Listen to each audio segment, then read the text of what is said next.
Shalom, shalom. Baik Bapak Ibu, mari sama-sama kita membukakan kebenaran firman Tuhan. Saya sambil menunggu semua anak-anak Tuhan supaya siap untuk mendengar firman. Kita ambil di dalam 1 Tesalonika 5. 1 Tesalonika 5 ayatnya yang ke-18. 1 Tesalonika 5 ayatnya ke-18. Saya tolong minta diatur semua sound di belakang supaya tidak terganggu. Semua sudah dapat, saya akan membaca. Jemaat Tuhan semua, pelayan-pelayan Tuhan sudah duduk, tidak ada yang di belakang ya. Oke? Maaf, saya juga sempat nangis, terharu karena apa yang Tuhan buat. 1 Tesalonika 5 ayatnya ke-18. 1 Tesalonika 5. Kalau Roh Kudus sudah kerja, kita sudah tidak bisa berbuat apa-apa. Hati yang susah semua senang. 1 Tesalonika 5 ayatnya ke-18. Mengucap syukurlah dalam segala hal, sebab itulah yang dikehendaki Allah di dalam Kristus Yesus bagi kamu. Bapak Ibu yang dikasihi Tuhan, ada kata mengucap syukur. Ada kata mengucap syukur yang kita baca hari ini, yang kita dengar. Itu perkataan dari Rasul Paulus diteruskan kepada Timotius untuk jemaat-jemaat yang ada di Tesalonika.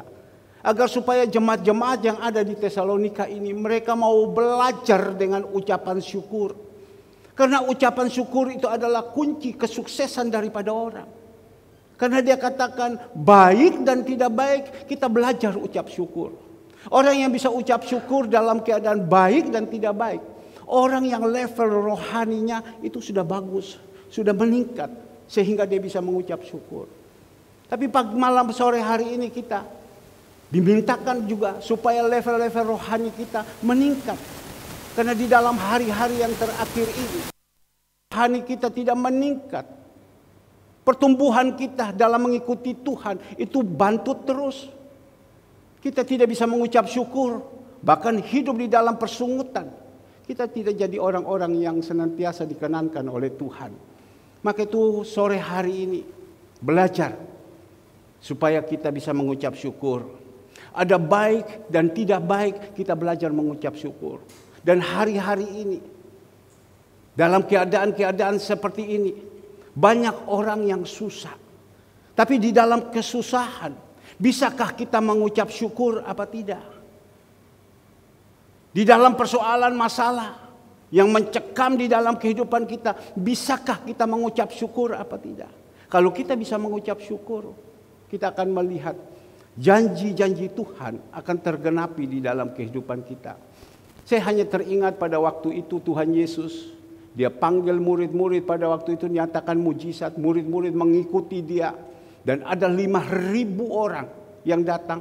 Di firman Tuhan mengatakan ada belum termasuk suaminya atau anaknya. Tapi pada waktu itu mereka mengikuti Tuhan. Kelaparan semua. Gimana caranya? Tapi ada satu bocah kecil atau satu anak kecil datang kepada Tuhan Yesus. Saya hanya mempunyai 5 roti 2 ikan. Tapi pengikut-pengikutnya mengatakan 5 roti 2 ikan. Bagaimana cara kita bisa memberikan makan orang sekian banyak? Tapi kita melihat Tuhan Yesus hanya dia suruh kepada murid-murid pada waktu itu. Duduk kamu. Dia mengambil 5 roti 2 ikan.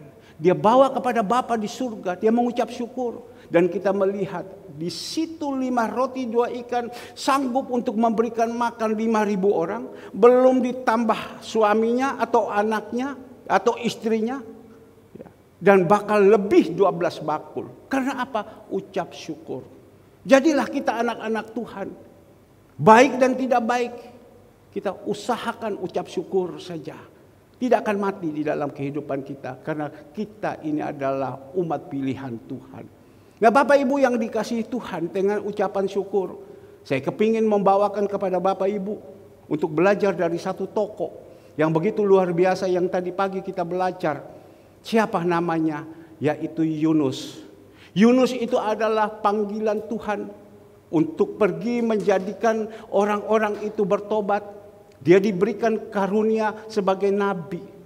Nah, kita melihat di sini, Yunus ini pada waktu dia mengalami masalah, mengalami pergumulan, bahkan pada waktu itu dia dibuang di perut, di laut, dan di situ diizinkan ikan besar datang untuk menelan dia. Tetapi di dalam kematian, di dalam kesusahan, di dalam ketekanan-tekanan yang begitu besar, dia mengucap syukur. Nah, Bapak Ibu yang dikasihi Tuhan, saya ajak kepada Bapak Ibu, mari kita sama-sama membacakan di dalam Yunus 2. Kita akan lanjutkan di dalam ibadah firman Tuhan pagi hari. Yunus 2 ayatnya yang pertama. Kita sama-sama membaca, tapi saya membaca, Bapak Ibu boleh mendengar. Yunus 2 ayatnya yang pertama, semua sudah dapat. Yang pertama tadi ibadah pagi saya sampaikan tentang panggilan Yunus. Dia mengingkari, dia lari, dan resikonya apa, itu semua sudah dimasukkan di dalam rekaman dan saya sudah share kepada jemaat. Ya, saya tidak share kemana-mana, khusus kepada jemaat dan jemaat bisa belajar. Ya, dan di situ apa yang Tuhan pesankan dan risiko orang yang lari daripada panggilan Tuhan. Nah, sekarang kita akan lanjut bagaimana kita melihat ya Yunus bertobat. Ya, kita melihat di sini doa ucapan syukur Yunus. Yunus 2 ayat pertama. Berdoalah Yunus kepada Tuhan Allahnya dari dalam perut ikan itu. Katanya, dalam kesusahanku aku berseru kepada Tuhan dan ia menjawab aku. Dari tengah dunia orang mati aku berteriak dan kau dengarkan suaraku. Telah kau lemparkan aku ke tempat yang dalam, ke pusat lautan. Lalu aku terangkum oleh arus air. Segala gelora dan gelombangmu melingkupi aku. Dan aku berkata, telah terusir aku dari hadapan matamu. Mungkinkah aku memandang lagi bait-Mu yang kudus? Segala air telah mengepung aku, mengancam nyawaku. Samudra raya merangkum aku. Lumut lautan membelit kepalaku. Di dasar gunung-gunung aku tenggelam ke dasar bumi. Pintunya terpalang di belakangku untuk selama-lamanya. Ketika itulah engkau naikkan nyawaku dari dalam liang kubur, ya Tuhan Allahku. 7. Ketika jiwaku letih lesu di dalam aku, teringatlah aku kepada Tuhan dan sampailah doaku kepadamu ke dalam bait-Mu yang kudus. 8. Mereka yang berpegang teguh pada berhala kesia-siaan, merekalah yang mereka dengan setia. Tetapi aku dengan ucapan syukur akan kupersembahkan korban kepadamu. Apa yang kunasarkan akan kubayar. Keselamatan dari Tuhan. Lalu berfirmanlah Tuhan kepada ikan itu, dan ikan itu pun memuntahkan Yunus ke darat. Nah, Bapak Ibu yang dikasihi Tuhan, sore hari ini kita belajar dengan satu kebenaran firman Tuhan. Dan tadi pagi kita sudah mendengar bagaimana Yunus lari dari panggilan Tuhan. Dia tidak taat, dia tidak mau menuruti apa yang Allah perintahkan kepada dia.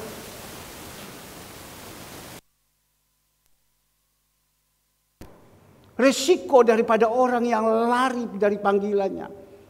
Yunus mengalami susah. Susah yang sekarang kita belajar di situ. Pada waktu itu di kapal, terjadi gelombang yang begitu besar. Angin yang badai yang begitu besar. Mereka bingung, ini kenapa? Dan mereka cari. Ini yang membuat sial ini, yang membuat apes ini di atas kapal ini siapa? Kenapa kok seperti ini? Ternyata mereka punya cek, mengambil undi. Ternyata Yunuslah yang membawa sial. Kenapa Yunus yang membawa sial? Karena Yunus berdosa. Jadi orang yang berdosa, orang yang tidak sungguh tidak setia sama Tuhan, yang melakukan ajaran Tuhan, diluarkan dari ajaran Tuhan, dia adalah orang berdosa, dia akan membawa sial. Tetapi kita melihat di sini Yunus membawa sial. Dan pada waktu itu Yunus membawa sial, gimana cara agar supaya kapal ini bisa jalan dengan baik, gelombang atau badai yang ada ini bisa teduh. Kuncinya satu, si pembawa sial ini perlu dibuang. Jadi biar kita yang sore hari ini, kita merenungkan sebentar sebelum kita makan dan minum tubuh dan darah Yesus. Jangan kita membawa apes di dalam rumah tangga kita. Jangan kita membawa sial di dalam rumah tangga kita. Jangan kita membawa sial di dalam usaha kita. Jangan kita membawa sial di dalam kehidupan kita.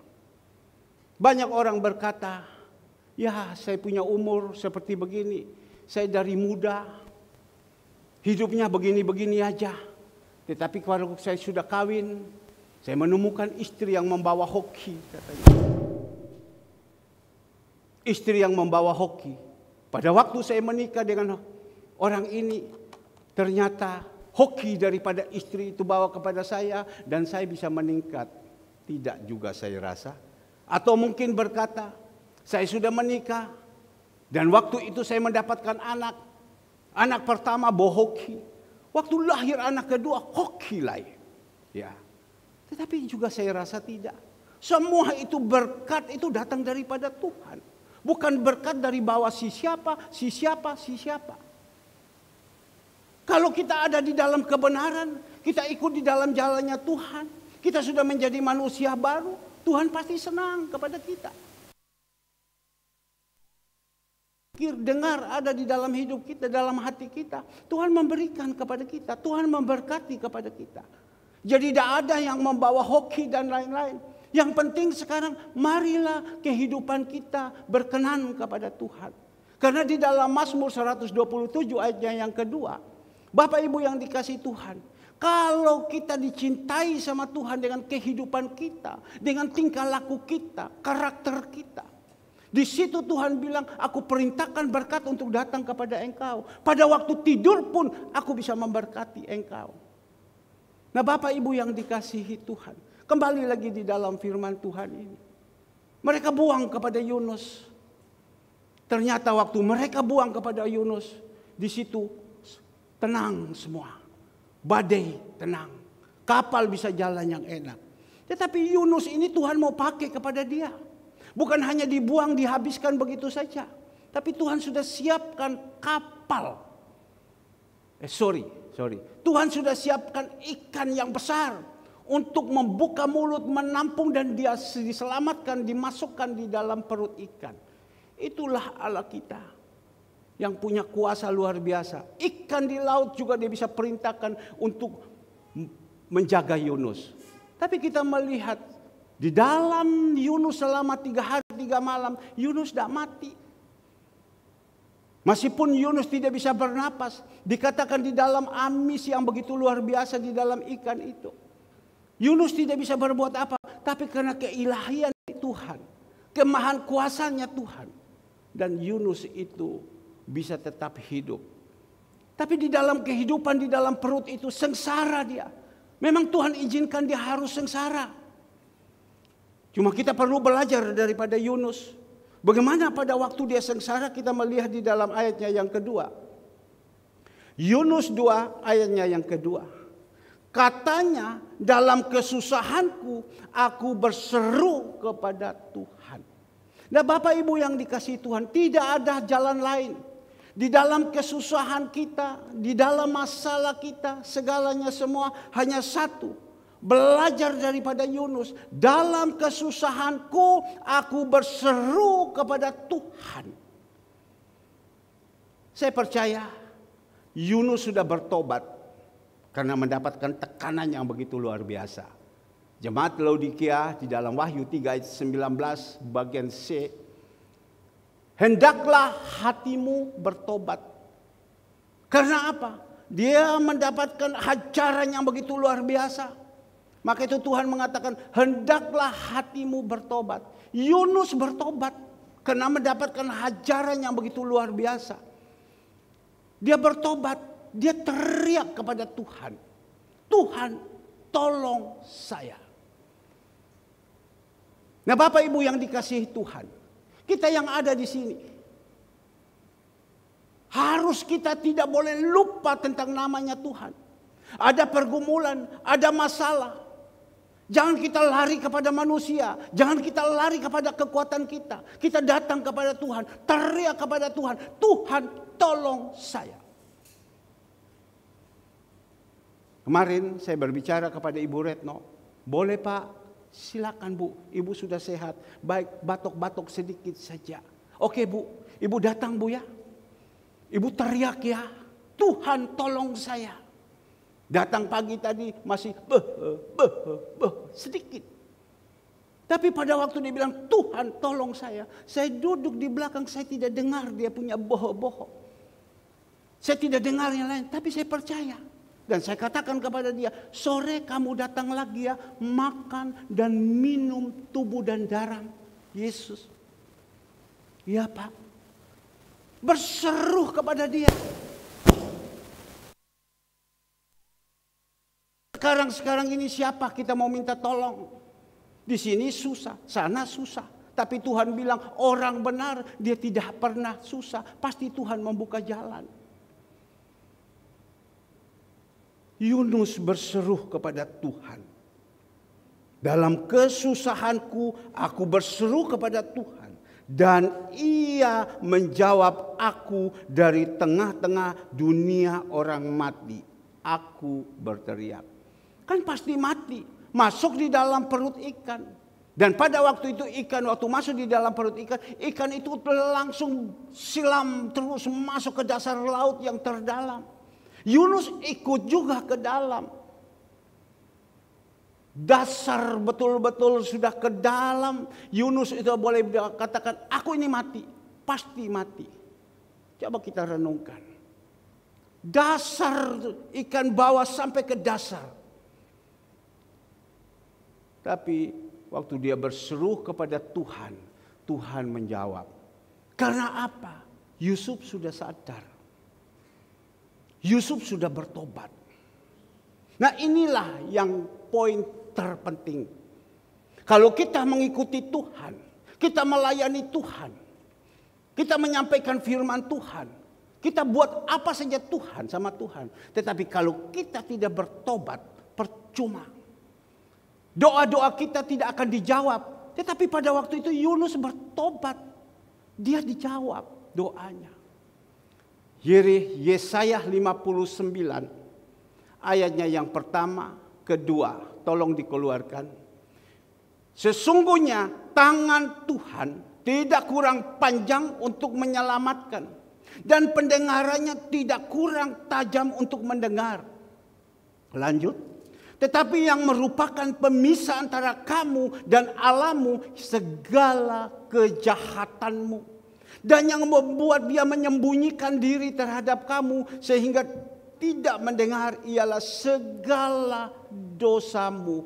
Tolong Pak Herman, engkau juga harus bertobat. Tolong pelayan-pelayan Tuhan sebentar yang akan melayani perjamuan kudus. Kalian juga harus bertobat. Tolong jemaat-jemaat Tuhan yang sebentar akan makan dan minum tubuh dan darah Yesus. Kalian juga harus bertobat. Kalau sudah bertobat, pada waktu kita berseru kepada Bapa di surga, Bapa itu dengar seperti Yunus berseru. Bapa dengar dan Bapa jawab. Kurang apa lagi Bapa kita ini? Beberapa waktu yang lalu saya pernah khotbah tentang istri saya. Istri saya mulai lihat apa yang dia mau berbicara. Tentang istri saya. Yang mana pernah ingat? Malam kerja terus. Sore terus, dari pagi terus. Saya berbicara. Tidak bisa. Terus, prinsip. Saya kerja. Prinsip. Satu saat Tuhan izinkan saya marah. Saya marah. Tetapi saya marah, saya tidak melakukan dosa. Saya marah. Pada waktu saya marah, dia tidak jawab. Itu keistimewaan daripada istri saya. Saya marah, dia tidak pernah jawab. Dia diam. Kadang keki, kadang jengkel. Dia diam dan dia tidak jawab sepatah kata pun.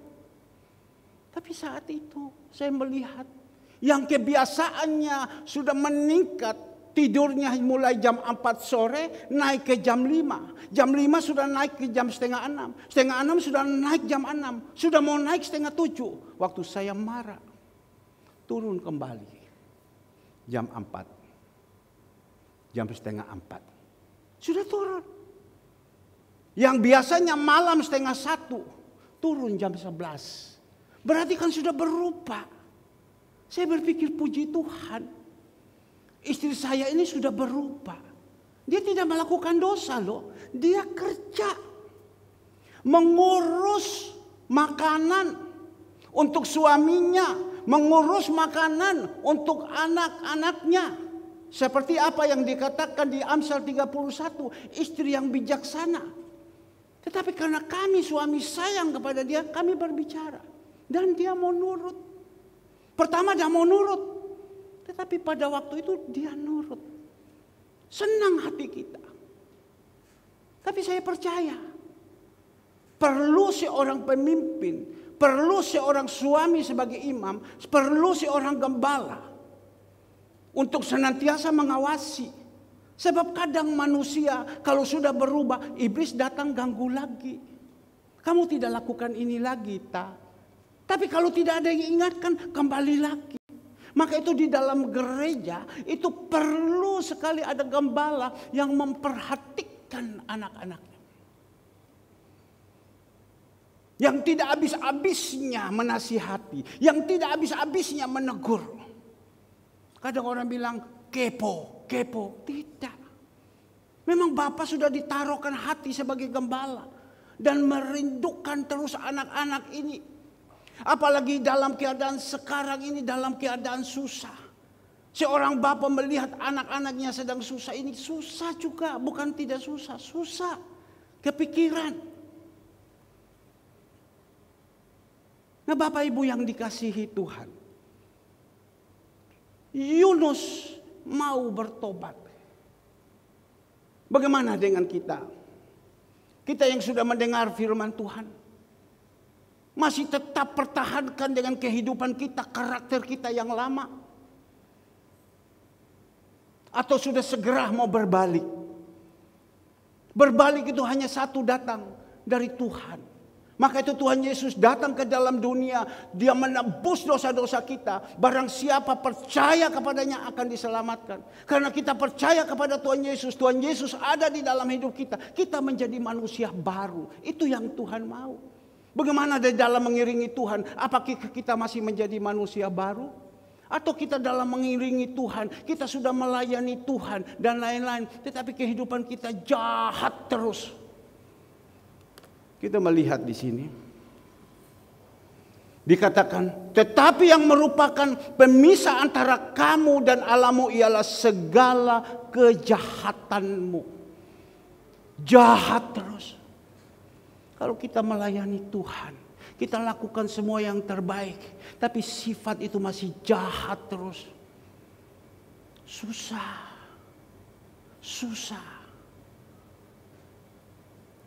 Jangan jadi orang jahat. Orang jahat itu tidak ada tempat di kerajaan surga.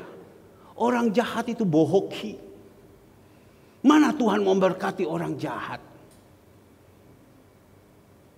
Anak-anak ya. Kalian jangan jahat sama orang tua. Sekali lagi ya, anak-anak ya.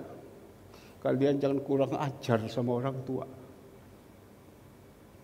Sebusuknya apa orang tua. Jangan kalian jahat. Perhatikan mereka. Mereka susah. Mereka tidak ada makan. Beli makan kasih mereka. Jangan kamu mau menang sendiri, mementingkan diri sendiri, orang tua digelantarkan. Kamu makan itu apa yang kamu perbuat. tolong anak-anak. Anak-anakku yang ada di sini. Kalian jangan jadi orang-orang jahat. Saya berbicara dari atas mimbar. Tuhan pakai sama saya untuk mengejar terus anak-anak ini. Kalau kalian mau mendengar, kalian mau bertobat, kalian tidak usah susah. Bapa kita di surga itu dia melihat kepada kita.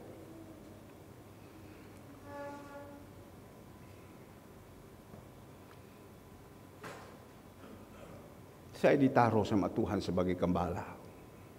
Saya ini bukan orang yang pintar. Saya bukan orang sekolah tinggi. Saya ini sekolah SMA saja. SMA mungkin juga pada waktu itu saya tidak tamat. Karena pada waktu itu saya sekolah sambil saya bekerja. Untuk ujian saja saya sudah tidak mengerti semua. Karena sibuk saya dengan kerja. Dan memang pada waktu itu, pada waktu saya tamat SMA, tidak tahu itu nilai ada apa tidak, saya tidak tahu. Saya juga tidak tahu saya punya ijazah apa tidak, terang-terangan saya berbicara. Saya mau lanjutkan sekolah di Taiwan. Tapi pada waktu itu, saya sudah langsung kecemplung di dalam bisnis. Jadi tidak bisa. Dari umur SMA, kelas 3, saya sudah kerja kapal, jadi sibuk terus.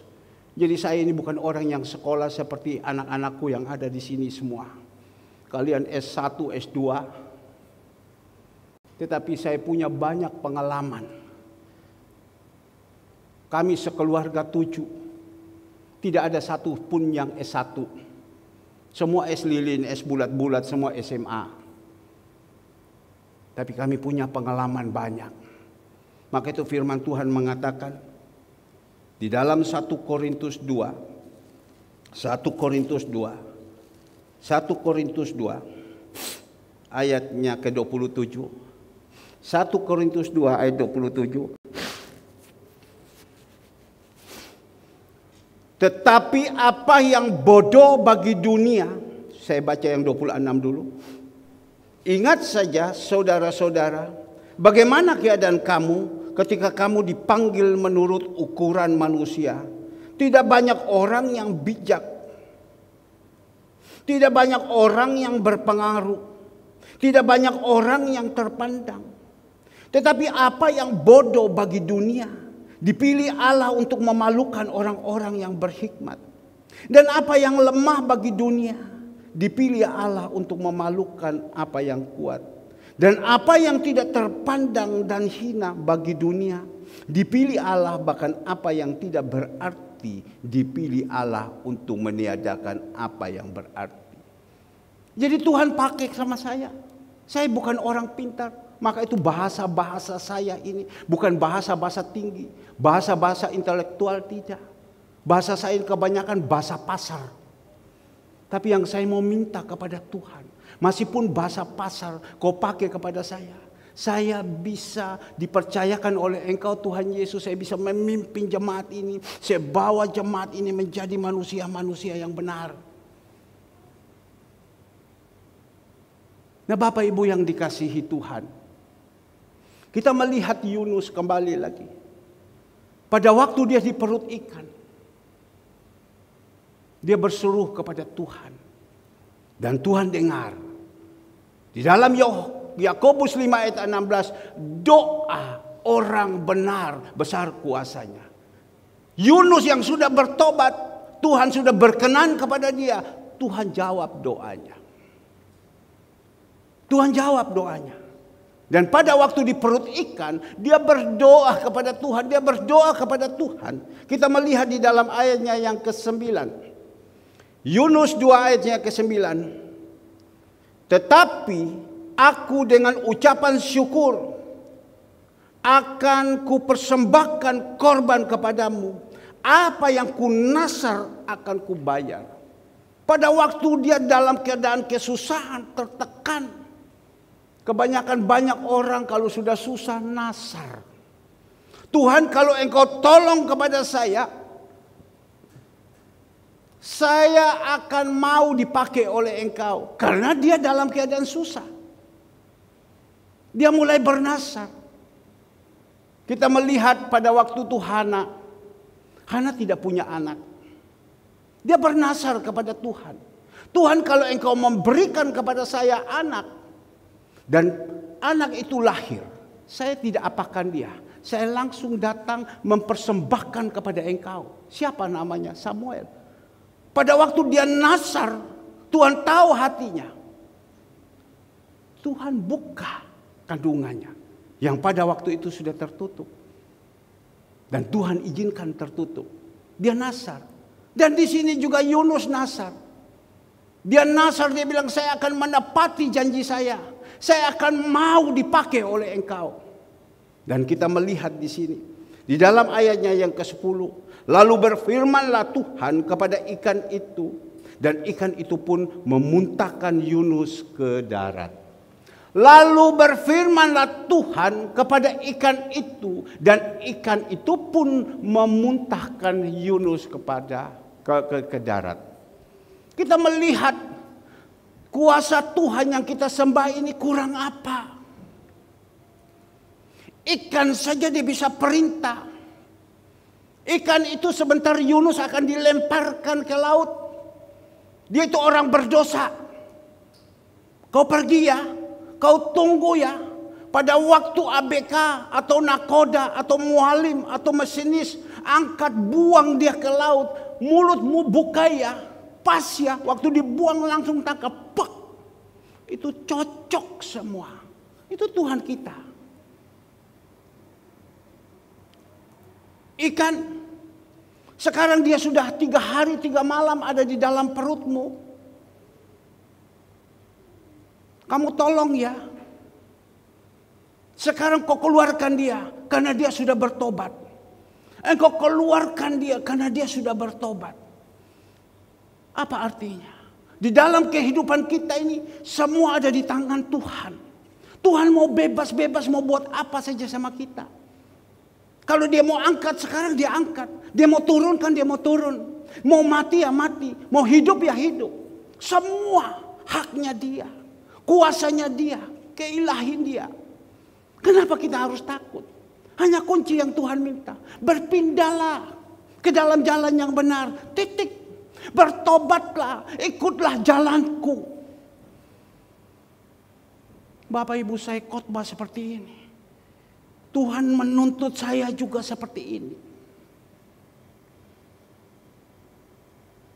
Jangan punya banyak alasan ini, tidak usah. Kuncinya sekarang tobat. Saya berbicara saat ini.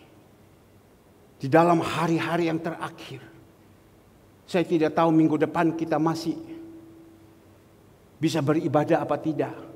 Saya tidak tahu 2 minggu lagi masih bisa beribadah apa tidak. Dan saya tidak tahu ini minggu depan kita masih bisa bertemu apa tidak. Karena banyak orang saat ini yang sedang terkapar mati.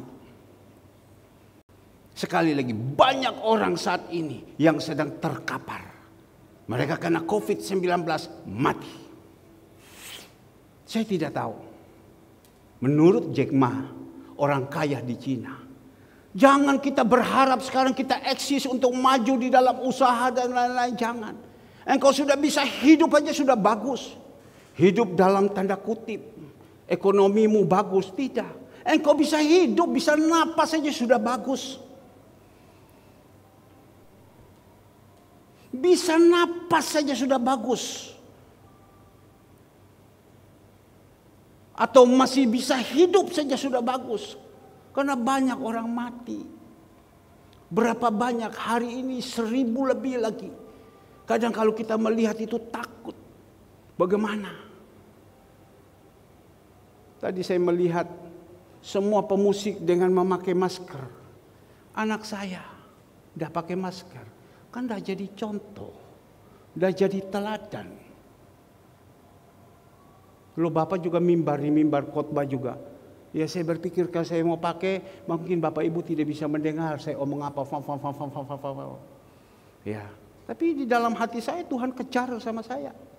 Kau pergi kepada anakmu. Semua itu pakai masker, engkau tok yang tidak. Ya, saya datang. Saya bilang, Tuhan, nanti baru saya ngomong. Tuhan bilang, sekarang ini engkau berangkat. Saya sebagai seorang bapak, saya tidak peduli engkau siapa. Saya sebagai bapak, saya sebagai pemimpin, saya datang. Masker mana? Di sana, ambil. Lagi main, ambil. Pak, bapak keras. Semua saya keras untuk demi kebaikan. Saya keras untuk demi kebaikan. Tadi anak saya terlambat datang. Saya melihat terlambat. Tapi dia terlambat itu karena apa? Dia lagi magang ya. Dari kuliah. Selesai ibadah, dia makan, dia tidur sedikit, dia langsung lari. Pergi magang. Magang pulang terlambat. Ya sudah cepat-cepat tidak mandi. Coba dekat sama dia. Baunya agak pusing-pusing sedikit. Ya. Tidak mandi, cuma ambil pakaian. Datang ke gereja. Pakai pakaian perjamuan kudus, datang ke gereja. Cuma dia sudah tahu, terlambat engkau tidak boleh naik.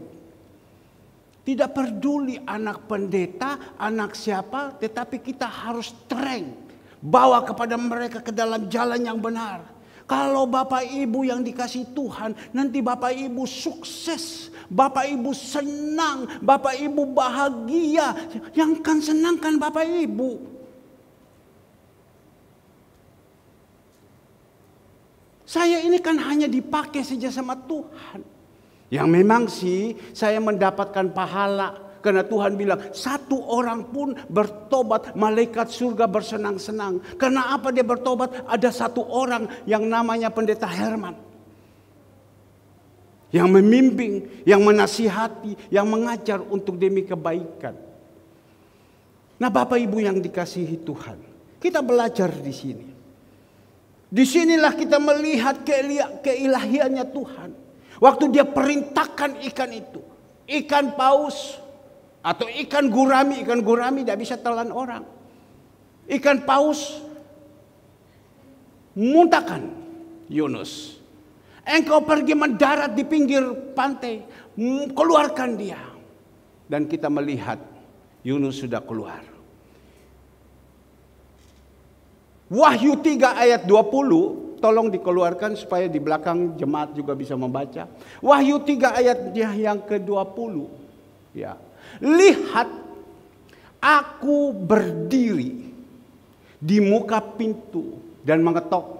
Jikalau ada orang yang mendengar suaraku dan membukakan pintu, aku akan masuk mendapatkannya dan aku makan bersama-sama dengan dia dan ia bersama-sama dengan aku. Ini orang yang sudah mau membuka hati. Tuhan ketuk sama dia. Tuhan bilang bertobat. Dia buka. Tuhan masuk. Kan tidak susah. Kalau Tuhan sudah masuk. Yohanes 15 ayat 15. Kalau kita di dalam Tuhan. Tuhan di dalam kita. Minta apa saja. Tuhan kasih. Minta apa saja Tuhan kasih. Kemarin saudara Alfred hari Jumat WhatsApp sama saya pagi-pagi. Om doakan saya. Saya mau ketemu dengan satu pengusaha dan kami akan berbicara tentang kerjaan ini. Saya bilang, Om akan doakan kamu. Kamu harus berusaha jadi orang yang benar supaya kamu diberkati. Ada kerjaan. Bagus segala semua. Om pasti. Om tidak mungkin tutup mata. Om tidak mungkin lihat anak-anak om itu susah. Kamu harus maju. Semangat. Tapi yang kita mau belajar saat ini. Tuhan kita itu tidak ada yang dia tidak bisa buat. Ikan saja dia bisa perintahkan untuk muntahkan. Dan pada waktu itu kita melihat Yunus. Yunus pada waktu itu dia bertobat. Di dalam Yunus 3 ayatnya yang pertama. Yunus 3 ayatnya yang pertama. Pertobatan Niniwe. Datanglah firman Tuhan kepada Yunus untuk kedua kalinya demikian. Bangunlah, pergilah ke Niniwe, kota yang besar itu. Dan sampaikanlah kepadanya seruan yang kufirmankan kepadamu. Bersiaplah Yunus lalu pergi ke Niniwe sesuai dengan firman Allah. Niniwe adalah sebuah kota yang mengagumkan besarnya. 3 hari perjalanan luasnya. Nah Bapak Ibu yang dikasihi Tuhan. Pertama kali Yunus disuruh lari. Pergi ke Niniwe, lari ke Tarsis. Tapi waktu dia sudah dihajar sama Tuhan, dia tobat. Dia tobat. Sudah tobat, baru itu dia datang menghadapi lagi. Tuhan bilang, oh ini sudah tobat. Panggil lagi sini. Yunus, Yunus. Ayo pergi ke Niniwe. Mau berontak. Mau marah. Tidak lagi kan. Takut sudah. Maka itu kenapa Tuhan izinkan kita harus ada di dalam padang gurun. Kita harus dalam keadaan susah. Kenapa segala semua? Supaya kita bertobat. Dan pada waktu itu bersiaplah Yunus lalu pergi ke Niniwe. Disuruh langsung jalan. Enak Bapak Ibu. Kalau kita itu jadi anak-anak Tuhan, disuruh sama orang tua, disuruh sama gembala, disuruh oleh pemimpin-pemimpin, tidak berbantah-bantah. Itu enak. Orang sayang. Tapi kalau disuruh, tadi pagi kita baru bilang ya, Ibrani 13 ayat 17, taatilah kepada pemimpinnya. Ya, pemimpin kalau berbicara itu dia tidak sembarang. Disuruh, tidak mau. Alasan ini, alasan ini, alasan ini. Orang macam begitu tidak bisa hidup. Susah ya tetap susah. Suruh itu dengar. Saya teringat beberapa minggu yang lalu, mohon maaf. Saya tutup berkat. Pada waktu saya tutup berkat, suara Tuhan dengan jelas. Dia bilang, engkau panggil orang itu datang, kau berbicara kepada dia. Suruh orang itu berkati orang ini yang sedang susah. Loh, iya Tuhan, iya. Suruh dia berkati. Kalau dia tidak mau, saya bilang. Kalau dia tidak mau, ya kamu. Sesudah ibadah, selesai tutup, saya panggil orang itu. Mari Pak atau Bu, Tuhan suruh saya untuk memberkati si A ini. Dia tidak jawab ha ho he ho. Dia cuma datang kepada Ibu Gembala. Bu, saya disuruh Tuhan melalui Bapak Gembala untuk memberkati seseorang. Tapi mohon maaf Bu, sekarang ini saya tidak bawa uang. Saya tidak bawa uang. Bolehkah Ibu kalau ada, Ibu kirimkan atau kasihkan saya? Jadi istri saya tahu. Oh ya sudah, ada apa-apa. Berapa yang engkau mau kasih? Berapa yang engkau mau kasih? Sekian. Jadi istri saya langsung laporkan saya. Ini ada cerita begini. Ya betul, saya yang suruh. Kenapa Tuhan yang suruh? Jadi gimana? Ya sudah, kirimkan saja. Kirim. Tidak banyak-banyak. Tidak ngomel. Tidak alasan kiri, alasan kanan. Belum terima uang ini. Langsung saat itu juga dia tidak banyak ngomong. Kirim. Uang itu mau diapakan. Pokoknya Tuhan perintah, kirim. Marilah kita jadi orang belajar, nurut gitu loh. Tuhan suruh kepada kita, kita tidak pernah miskin. Katanya mau masuk surga, menolong orang dah mau, memberkati orang dah mau masuk surga. Lu siapa? Tapi biar hari ini, apalagi kalau Tuhan toh bilang, kau berkati itu orang tuamu. Kasih orang tuamu. Karena Tuhan mau memberkati engkau. Tuhan mau melihat kau nurut apa tidak.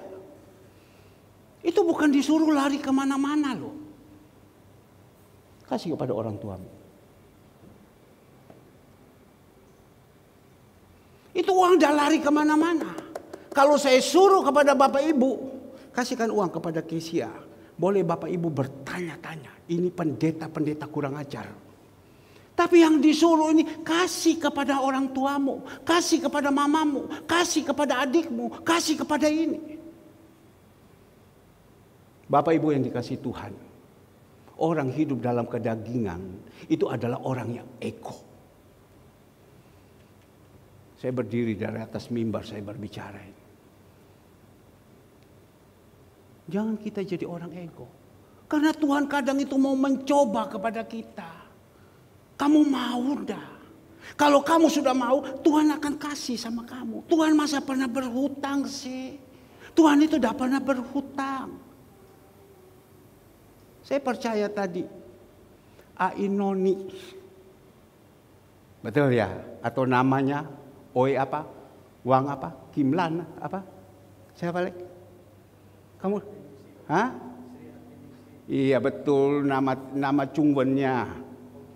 Hah? Apa? Ung Gyakwa. Ya. Saya percaya. Datang tadi Samuel bilang, ai datang, ini Gojeknya sudah datang, Grabnya sudah datang. Betul ya? Dikirim Grab sama Samuel ya? Betul? Betul, kamu yang kirim. Memberikan tumpangan kepada orang. Tuhan suruh seperti ini karena Tuhan mau memberkati kita. Jadi kalau kita tidak terima itu berkat, jangan kita marah sama Tuhan. Tuhan, kenapa engkau begini Tuhan? Kenapa engkau begini Tuhan? Tuhan suruh saja sama kita, kita tidak mau. Saya setiap hari Minggu, saya harus keluarkan uang 300 sampai 400 ribu Bapak Ibu.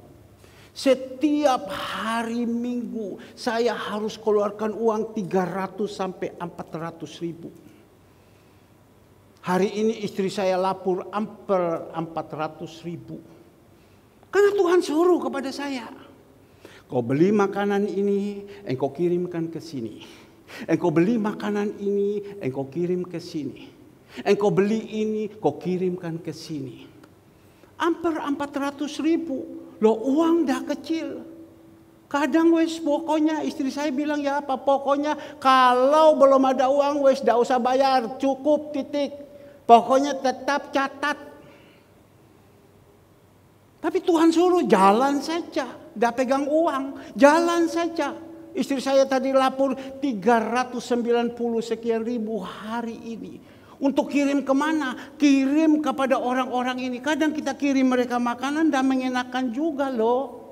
Mereka makan, kadang tidak terima kasih. Mereka ini tidak terima kasih. Tetapi Tuhan yang suruh, ya kita jalankan. Seperti Tuhan Yesus disuruh Allahnya diizinkan untuk datang ke dunia. Dia lakukan semua, dia sampai di dunia, dah enak dia dapat.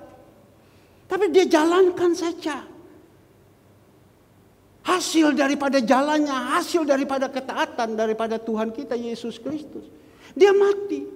Loh, kenapa kau suruh saya mati? Tapi ingat, dia mati dan hari ketiga itu dia bangkit. Kemuliaan Allah ada di dalam hidupnya.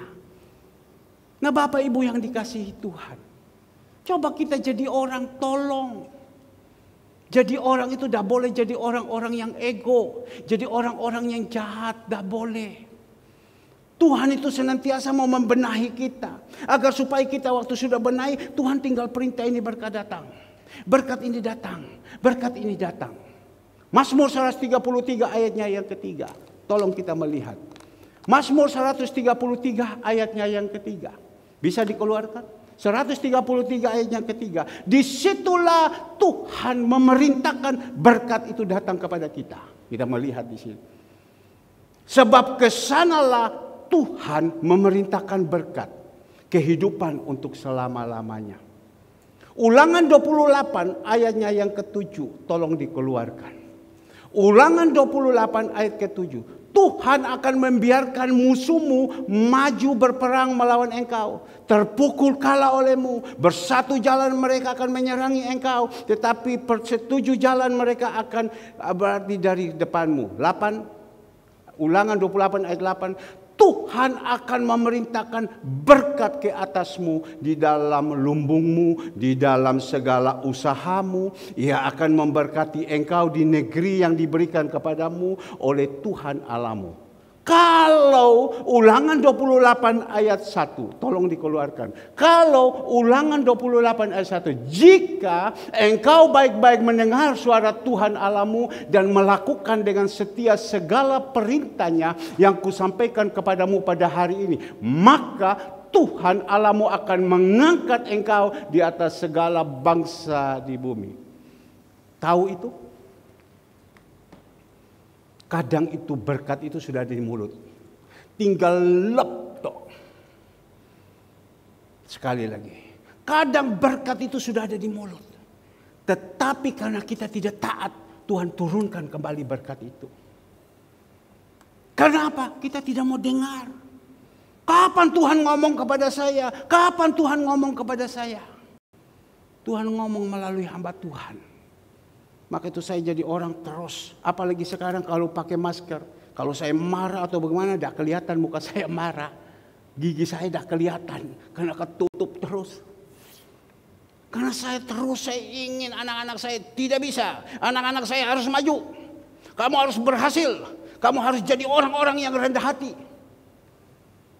Terus saya berdoa sama Tuhan. Ingat. Berkat itu kadang sudah Tuhan siapkan kepada kita. Kadang kita yang lempar itu berkat tidak mau. Kita lempar itu berkat tidak mau. Renungkan firman Tuhan ini. Apakah waktu penyampaian firman ini rema? Iya ya, saya salah ya. Iya ya, saya salah. Atau mungkin waktu dengar firman Tuhan jengkel, daging ini. Percaya. Besok apa yang kau kerja itu gagal semua. Pak, kenapa Bapak sumpah? Tidak. Karena firman sudah mengatakan. Ulangan 28 ayat 1. Ya, kita dengar, kita lakukan. Itu semua berkat-berkat itu Tuhan sudah atur. Bahkan dia katakan engkau mandul pun sudah tidak punya anak. Tuhan bukakan semuanya. Kalau kau mau dengar. Bapak Ibu yang dikasihi Tuhan. Kita melihat di sini. Di dalam firman Tuhan yang mana ayat Yunus 3 ayatnya ketiga. Bersiaplah Yunus lalu pergi ke Niniwe. Sesuai dengan firman Allah. Niniwe adalah sebuah kota yang mengagumkan besarnya. 3 hari perjalanan luasnya. Ya, 3 hari perjalanan luasnya berarti saking besarnya Niniwe. Kota yang mengagumkan. Mungkin seperti Jakarta. Jakarta itu kota yang bertingkat-tingkat semua. Jakarta itu adalah tempat boleh bilang dikatakan Sodom dan Gomora. Jakarta itu tempatnya pokoknya kegelapan. Semua. Saya bersama dengan istri saya. Berapa waktu yang lalu kami pergi ke Kuala Lumpur.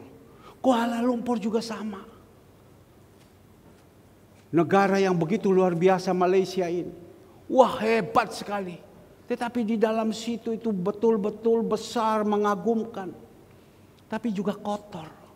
Tapi kita melihat waktu disuruh pergi ke sana. Ayatnya yang keempat, apa yang dikatakan? Mulailah Yunus masuk ke dalam kota itu. Sehari perjalanan jauhnya. Ia berseru, 40 hari lagi. Maka Niniwe akan ditunggang balikan.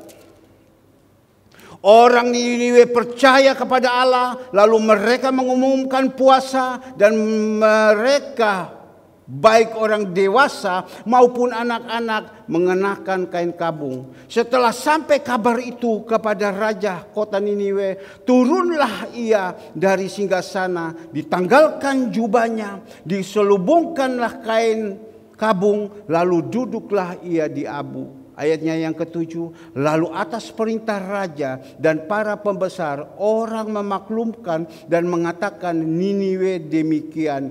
Manusia dan ternak, lembu, sapi, kambing, domba tidak boleh makan apa-apa, tidak boleh makan rumput, dan tidak boleh minum air. 8, kita melihat haruslah semua manusia dan ternak berselubung kain kabung dan berseru dengan keras kepada Allah, serta serta haruslah masing-masing berbalik dari tingkah laku yang jahat dari kekerasan dilakukannya. Siapa tahu mungkin Allah akan berbalik menyesal serta berpaling dari murkanya yang menyala-nyala sehingga kita tidak binasa. Pada waktu itu Yunus sudah bertobat, diperintahkan dia pergi. Dia hanya berseru, "Hei kota Niniwe yang besar ini, yang mengagumkan, orang-orang yang jahat-jahat segala semua. Kalau kamu tidak bertobat," dikatakan, 40 hari lagi maka Niniwe akan ditunggang balikan. Akan dihancurkan semuanya. Kalau kamu tidak bertobat, semua yang ada di Niniwe ini, kota yang megah ini akan dihancurkan semua. Siapa yang bisa menghancurkan? Apa dikirim dari Cina itu tentara-tentara Cina yang pergi sana dengan membawa senjata komplit untuk menghancurkan? Tidak bisa. Yang hanya bisa menghancurkan satu, yaitu Tuhan kita Yesus Kristus. Kita ingat tembok Yeriko. Tembok yang begitu besar. Siapa yang bisa meruntuhkan? Tuhan hanya pakai siapa? Yosua. Hanya nyanyi saja. Tembok yang begitu lebar kayak rumah punya lebar, rubuh karena nyanyi saja. Siapa yang bisa membuat tunggang balikan kota Niniwe ini? Hanya satu, Tuhan. Di situ Yunus berseru, kita melihat mereka berbalik. Mereka lapor kepada raja di Niniwe, disuruh semua berpuasa, berbalik, bertobat. Orang-orang yang jahat itu berbalik segala semua. Saya hanya berdoa, jadi kita jadi manusia. Coren jangan jadi coren, faitan orang jahat. Kita jadi orang, harus jadi orang yang baik. Di gereja kita semua jadi orang-orang yang baik. Saya melihat segalanya semua perubahan. Maka itu tadi katakan kita juga harus jadi contoh, jadi teladan. Saya harus berusaha. Istri saya juga harus berusaha. Kedua anak-anak saya juga harus berusaha. Kalau kita tidak menjadi contoh, orang berkata, itu dia. Itu loh Andre, semua begini dia biasa saja, dia tidak main. Coba lihat mana bagaimana. Tidak jadi contoh. Tapi kita jadi orang harus berani untuk berbicara. Ya dikatakan ya, tidak dikatakan tidak. Karena saat-saat ini, kalau kita tidak benar-benar hidup di dalam Tuhan, hidup di dalam kebenaran, waduh orang bilang wanle sudah, habis sudah ini. Kiri kanan semua udah berantakan, goyang semua. Siapa yang bisa berani menegur kita? Ada berapa banyak orang yang jatuh, tidak ada satu orang pun yang berani menegur. Tapi kita ini dipakai oleh Tuhan. Ya, menjadi Yunus yang pergi ke Niniwe, pakai untuk menegur mereka. Jangan kita menjadi orang anjing kelu. Lihat orang berdosa kita tidak berani menegur, kita takut kehilangan jemaat. Tidak usah takut. Kalau kita masih melakukan yang baik, kita sampaikan saja, jangan kita takut. Kalau Tuhan sudah suruh berbicara saja, jangan takut. Ada berapa banyak, apalagi kalau jemaat orang-orang kaya, pendeta takut untuk berbicara.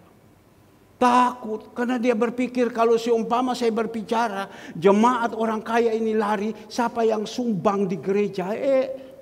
Tidak urusan itu. Besok kami, gereja harus bayar listrik hampir 5 juta lagi. Tenang-tenang saja. Ada uang dan tidak ada uang. Pokoknya kita tahu tanggal 20 pasti bayar. Uang dari mana? Dah mau tahu, itu urusan Tuhan. Apakah karena orang-orang kaya tidak ada? Atau bagaimana gini-gini? Tidak. Pernahkah dengar gereja kita tidak bayar uang listrik? Bayar. Saya teringat dulu. Ini gereja. Bisa tunda sampai 6 bulan, 7 bulan, 8 bulan. Pada waktu saya timbang terima gereja ini, kami ambil alih. Gereja ini punya pembayaran listrik tunda sampai 7 bulan, 8 bulan. Listrik tidak bisa bayar. Dan waktu saya ambil alih, saya kan masih keduniawian juga. Hidup masih tidak benar. Listrik curi. Tertunda juga. 3 bulan, 4 bulan, 5 bulan tertunda. Tapi tidak segana seperti ini. Dulu ya tertunda ya sudah, dibiarkan saja. Tapi sekarang berani 1 hari tertunda, sudah datang orang. Pak, bayar. Pak, bayar. Sampai 3 kali, 4 kali tidak bayar. Trafo yang kita pasang itu free, itu tidak bayar. 128.000 strom yang ada, kita copot, Pak. Copot. Tidak bisa kita enak macam begini. Kita copot, bayar. Bagaimana caranya? Tidak mau tahu. Pokoknya kita tahu, kita hidup benar. Tuhan pasti tolong, Tuhan buka jalan. Saya pakai ini alat. Ini alat beli 2.900.000. Andre waktu berbicara dengan Jakarta, ini katanya mereknya Jerman punya. Ternyata sampai di sini Cina. Andre katakan kepada saya, Papa ini tidak bisa. Kita janjikan Jerman tetapi Cina. Tapi ada lagi yang ukurannya 70 apa, saya tidak kurang jelas. Itu Jerman, dia sudah foto sama saya.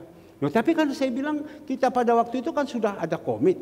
Kamu katakan ini yang harga ini Jerman, yang ini Jerman. Dia katakan lupa. Saya kurang mood omongan kamu. Tapi gimana sekarang? Jadi Andre katakan ya sudah Papa, kita ambil yang lebih besar lagi. Maksudnya lebih besar bagaimana? Harganya 4 juta lebih. Jadi bagaimana? Ya besok kita kirim. Ada duit enggak? Ya tidak ada. Tapi kata apa? Kata iman. Jadi harus pikirkan listrik. Saya tidak membebani Bapak Ibu. Cuma saya hanya cerita memberikan kekuatan kepada Bapak Ibu. Harus memikirkan listrik. Harus juga memikirkan dana ini. Pak kenapa paksa? Ini sudah. Maka itu Andre bilang Papa pakai hati-hati. Ini Cina punya sedikit aja putus. Kalau Jerman punya kan lain. Wanginya Jerman. Kali ini wanginya Cina. Prak begitu aja putus. Ya. Gimana? Punya iman Pak. Jalan saja. Maka itu Bapak Ibu yang dikasih Tuhan. Anak-anakku yang kukasihi. Yang cantik-cantik, ganteng-ganteng. Kalian ini jangan takut. Kalian melayani Tuhan. Dengan sungguh-sungguh mata Tuhan itu dah buta. Dia senantiasa melihat apa yang menjadi kebutuhan kita. Tapi marilah berikan hati yang tulus kepada Dia. Layani yang tulus, hati yang benar. Jangan mempunyai hati sedikit yang jahat. Tidak boleh. Karena tadi dikatakan orang jahat pada waktu itu bertobat. Coba kita melihat apa yang dikatakan. Ayat ke-8 tolong dikeluarkan. Ayat ke-8. Siapa tahu, haruslah semuanya manusia dan ternak berselubung kain kabung dan berseruh dengan keras Allah serta haruslah masing-masing berbalik dari tingkah laku yang jahat. Tingkah laku yang jahat. Dan dari kekerasan yang dilakukannya. Ada berapa banyak orang jahat. Ego hidupnya. Sifat keras tidak bisa diomongi. Tegar tengkuk. Orang yang sifat keras, tegar tengkuk. Bangsa Israel itu mati di padang gurun. Coba kita ini Yosua. Kita Kaleb. Orang yang mau dengar-dengaran. Diomongi, Bapak itu di surga melihat, aduh anakku, Ciapi. Tidak dia tolong, dia tidak sampai hati. Dia melihat terus, dia melihat. Tetapi kalau kita menjadi orang yang keras, hati penuh dengan kejahatan, penuh dengan kedengkian dan lain-lain, 0. Itu berkat sudah ada di mulut. Tinggal makan tok. Dia jatuh. Tinggal makan tok dia jatuh. Tadi saya makan pastel tutupnya Ibu Greta. Saya makan. Pek. Enak ini. Saya makan. Coba kalau saya tidak makan. Kalau tidak Tuhan kasih sama saya berkat, itu berkat dia jatuh. Jatuh ke bawah. Masa jatuh ke bawah saya ambil lagi, kan tidak. Saya makan tadi daging lapisnya Ibu Wulan. Makan. Enak. Dia masuk di mulut. Coba kalau Tuhan tidak izinkan. Lepas. Tidak dapat. Nah Bapak Ibu yang dikasihi Tuhan. Yunus mau bertobat. Tolong ini sekarang yang saya berbicara. Mungkin ini berbicara sakit. Mungkin menusuk hati. Yang membuat kedagingan kita tidak bisa terima. Ingat ini kata firman Tuhan. Tuhan minta kepada kita. Kita melihat pada waktu itu. Di Niniwe orang semua bertobat. Mereka meninggalkan semua kejahatan-kejahatannya. Allah menyesal. Rencana Allah untuk tunggang balikan Niniwe itu batal. Coba kita melihat. Ayatnya yang 10 tolong dikeluarkan. Ketika Allah melihat perbuatan mereka itu. Yakni bagaimana mereka berbalik dari tingkah lakunya yang jahat. Maka menyesallah Allah karena malapetaka yang telah dirancangkannya terhadap mereka. Dan ia pun tidak jadi melakukannya. Apa arti? Orang kalau mau bertobat, rencana Allah itu batal. Sekali lagi orang kalau mau bertobat, rencana Allah itu batal. Saya baca ulang. Ketika Allah melihat perbuatan mereka itu. Yakni bagaimana mereka berbalik dari tingkah lakunya yang jahat. Berbalik dari tingkah lakunya yang jahat. Maka menyesallah Allah. Tuhan bisa menyesal. Aduh dulu saya rencana ya. Kemarin saya rencana ya. Mau menghancurkan orang ini ya. Ternyata saya dengar orang ini sudah berbalik. Orang ini baik. Orang ini tidak jahat kok. Aduh menyesal saya. Saya menyesal. Kenapa saya lakukan ini? Allah juga begitu. Allah gergeten. Lihat bangsa ini yang begitu kurang ajar. Allah bilang kalau dia tidak bertobat saya akan hancurkan negara ini. Saya akan hancurkan kota ini. Habiskan semuanya. Banjir bandang di Luwu Utara. Kita melihat Tuhan kirimkan air itu begitu banyak.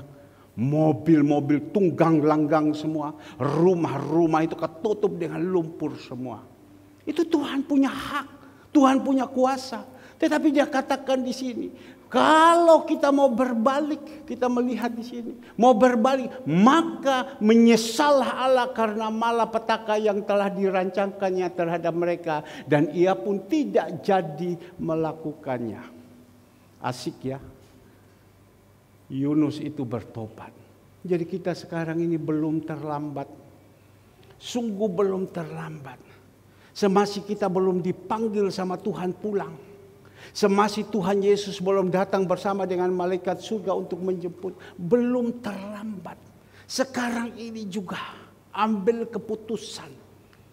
Ya. Sekarang ini juga ambil keputusan. Jangan kita jadi orang main-main mengikuti Tuhan. Indah kalau kita hidup itu berbalik. Indah kalau kita hidup itu hidup benar. Di dalam satu rumah tangga. Kalau hidup itu rukun-rukun. Waduh enaknya. Tapi kalau hidup di dalam satu rumah tangga sudah mulai ada pergesekan satu sama lain. Pergesekan tidak enak. Loh Pak kenapa Bapak bisa berbicara? Saya di dalam rumah tangga. Kalau saya dengan istri. Tidak ada kerukunan, tidak enak. Disiapkan makan apa saja, tidak enak. Masuk itu telan itu tidak enak. Karena dengan istri tidak ada rukun.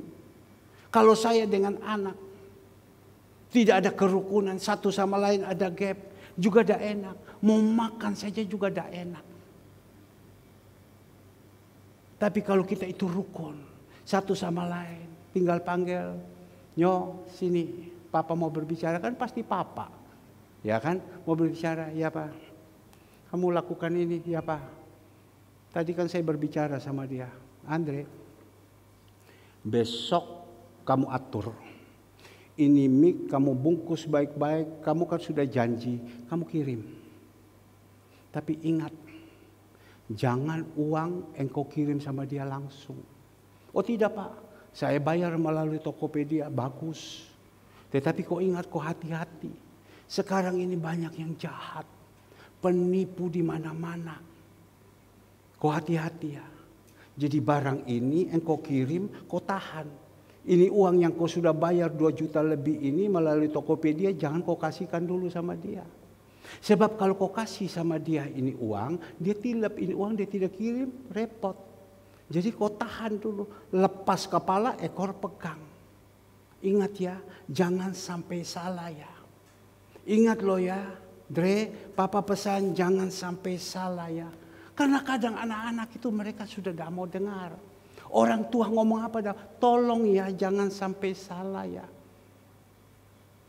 Jadi kau lepas itu barang yang kamu ambil, kau bilang sisanya saya bayar. Tapi semua melalui Tokopedia.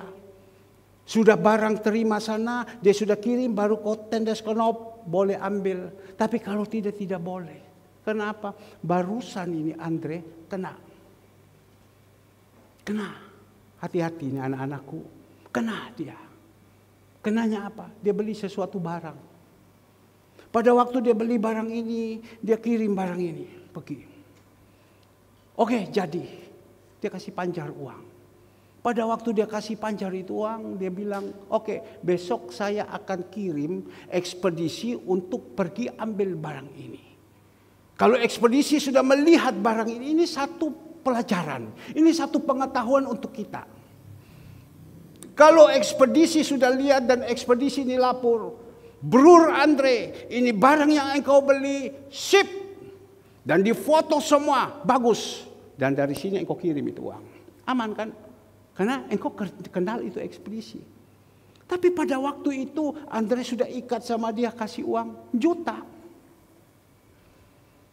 Saya cerita sedikit. Pada waktu Andre sudah kirim itu uang. Sampai di sana suruh bilang ekspedisi. Orang ini berbalik. Dia bilang jangan. Melalui NJE kok apa saya kurang tahu. Ya. Tapi waktu itu oke. Melalui ini juga bisa. Tapi orang ini berbalik lagi. Dia pakai pos. Dia kirim pos. Pintar orang ini. Hati-hati. Hati-hati anak-anakku. Kita jadi orang harus pintar. Orang ini pintar. Pada waktu itu malam kurang lebih jam 9. Dia kontak Andre. Dia bilang saya sudah kirim ini barang. Andre bilang mana bukti engkau kirim barangnya. Dia kirim bukti.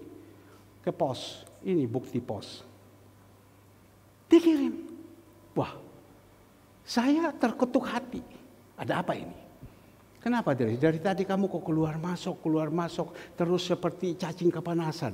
Dia bilang ini orang ini, saya tidak tahu bagaimana. Tapi dia masuk di kantor, dia duduk dengan tenang, dia berbicara. Saya melihat orang ini ngetek terus minta uang.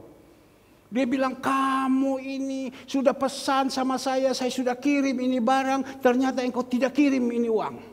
Kamu ini pendeta bagaimana gini-gini segala semua. Nama pendeta di bawah. Saya dengar wah ini bohong ini. Orang tua ini kan sudah makan garam. Meskipun kamu sudah S2. Ini S kosong. Tetapi makan garamnya banyak. Masuk lumpur gelap pun masih bisa lihat. Hati-hati no. Tapi waktu itu berbicara dengan Andre. Terus dia berdebat. Dia ngetek sama Andre. Kau harus kirim ini uang. Saya punya suami sudah marah sama saya. Saya punya langganan sudah marah sama saya. Saya hilang kepercayaan. Dia taruh di tampilan ini WA-nya itu noni-noni cantik-cantik. Saya bilang begini, sudah dia kan tidak percaya sama kamu. Kan gampang kan. Sekarang ini kan medianya kan bagus sekali. Ya, kamu bilang sama dia, ayo video call. Kau kasih tunjuk. Jangan takut sama saya. Saya ini gereja Bethel Indonesia, Jemaat Surya Kebenaran, jalan ini, nomor telepon ini. Kau video call, ini loh saya. Pada perlu kau bawa ke mimbar, kau video semua.